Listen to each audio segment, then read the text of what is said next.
Yo les frérots, la forme.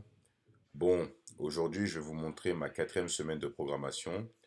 Donc là, dans cette vidéo, je vais faire mon max au squat. Donc je vais vous expliquer comment je m'échauffe, comment je me prépare mentalement pour pouvoir justement bien valider l'objectif que je me suis fixé. Donc c'est pour vraiment vous donner une idée un peu de comment je me prépare. Et voilà, donc si ça peut aider plus d'un, donc c'est vraiment le but de cette vidéo. Avant toute chose, je commence toujours par des fentes avec un tempo contrôlé pour pouvoir bien huiler l'articulation du genou, puisque ce sera une zone sur laquelle on va mettre beaucoup de pression, surtout quand on va monter en charge. Donc je préfère bien échauffer ces zones-là pour déjà diminuer aussi les risques de blessure. Ensuite, j'enchaîne avec des étirements statiques, où je prends vraiment bien le temps de bien étirer en respirant et en inspirant tranquillement, entre 10 à 15 secondes. Donc là, j'échauffe tout ce qui est postérieur, psoas, voilà, tous les muscles on va dire de la hanche, pour vraiment avoir cette élasticité musculaire, pour avoir une meilleure mobilité quand je vais effectuer mon squat. Donc voilà, après j'enchaîne avec tout ce qui est ischio, quadriceps. Donc c'est voilà, je prends vraiment bien le temps là de bien m'affaler sur le sol hein, pour avoir cet étirement complet sur les quadriceps. Hein, jamais faire un mouvement trop brusque hein, pour éviter les claquages, hein, les faux mouvements. Donc c'est très important. Donc vraiment prenez le temps de bien étirer vos muscles. Hein. C'est super important. Ensuite, je m'échauffe avec des élastiques en faisant des mouvements beaucoup plus dynamiques pour pouvoir bien activer les muscles qui seront sollicités et pour mettre du sang dans les muscles. Hein. Donc, généralement, je fais entre 10 à 15 répétitions sur chaque zone, en n'oubliant pas le haut du corps, puisque comme je squatte en barre basse, donc en lobar, donc généralement la chaîne scapulaire et les membres inférieurs du dos sont fortement sollicités. Donc c'est important d'échauffer toute la zone. Généralement, votre échauffement doit durer entre 15 à 30 minutes, hein, donc pour vraiment avoir une bonne préparation optimale. Donc prenez bien le temps de vous échauffer. Et enfin, pour terminer, je finis avec des petits jumps sur la pointe des pieds pour bien activer mes mollets. Donc généralement, je fais entre 40 et 50 répétitions. Donc vraiment, c'est pour augmenter le système cardiovasculaire, pour avoir une bonne circulation sanguine, donc pour vraiment préparer votre corps à l'effort. Donc généralement, vous serez bien chaud après cet exercice. Un conseil aussi, n'hésitez pas de mettre de la musique avec des écouteurs ou un casque si vous en avez un, pour éviter d'être perturbé par des gens qui pourraient vous déconcentrer, hein, même si c'est pas fait de mauvaises intentions. Mais c'est important d'avoir une concentration maximale quand vous faites un max, déjà pour bien vous conditionner et bien vous concentrer sur ce que vous avez à faire. Donc ça, c'est un point très important. Ensuite, je commence ma première barre avec souvent une barre à vide, hein, donc 20 kilos. Donc je fais 10 répétitions, donc je fais souvent des montées assez explosives, donc pour vraiment m'imprégner du mécanisme. Deuxième barre, je passe à 70 kilos. Là, je fais 6 reps, toujours bien explosif. Hein, donc voilà, on descend bien. Je garde toujours la même amplitude que ce soit en léger ou en lourd, hein, c'est très important. Après là, je passe à 120 kilos, pareil, toujours explosif. Je le fais sans m'arrêter. Voilà, toujours mettre de la vitesse. Ça, c'est super important.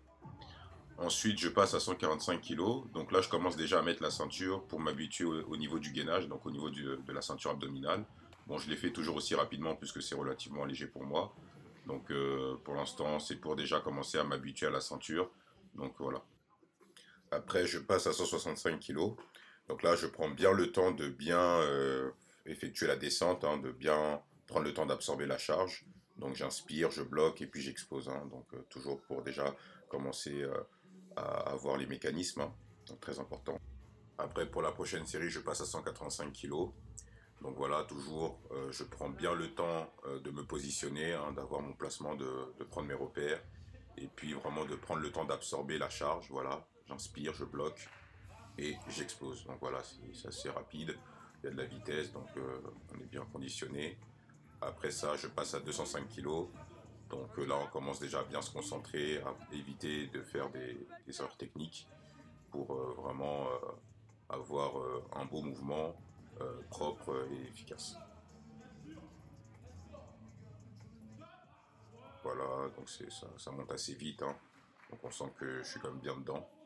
Après, là, je commence avec voilà, mes barres d'ouverture. Donc là, ça commence à être un peu sérieux. Donc là, il faut vraiment beaucoup de concentration. Donc je vais vous laisser regarder un peu la vidéo pour voir aussi ce que vous en pensez. C'est léger, allez, on y va. C'est léger. Allez, quel tour? Allez, squat. On y va? Yes. Sur la 220, j'ai eu une petite erreur de placement au niveau de ma jambe droite. Donc elle était beaucoup moins ouverte que ma jambe gauche. Donc c'est ce que j'expliquais en vidéo. Donc c'est pour ça l'importance de bien se positionner, de bien prendre le temps de bien se placer, de prendre ses repères, hein. Bon là encore c'est passé, mais voilà, à éviter, surtout quand vous faites un max, hein, de ces genres d'erreurs. Mais en tout cas là c'est passé. Donc ensuite j'enchaîne avec 227. Donc là on est presque à mon max, hein, à 2,5 kg près. Donc, puisque mon précédent max était 230, donc je vais vous laisser voir si elle est bien passée ou pas.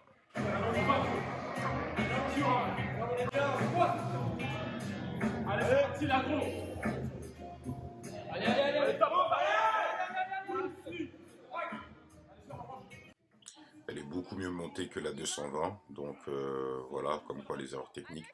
Donc là, on passe à 235, donc voilà le moment fatidique avec la team qui m'encourage, donc je vous laisse regarder ça si ça passe ou pas.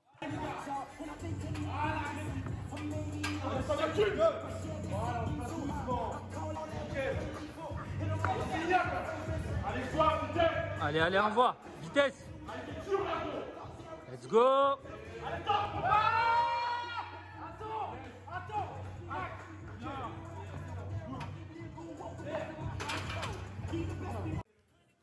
Finalement, elle est bien passée, elle est même montée plus vite que mon précédent max, hein, donc franchement ça va. Un petit peu surpris au niveau du bras de levier, hein, au niveau du point dur, mais sinon ça va, globalement elle est bien montée, il n'y a pas eu trop de freinage, ça n'a pas trop ralenti en haut.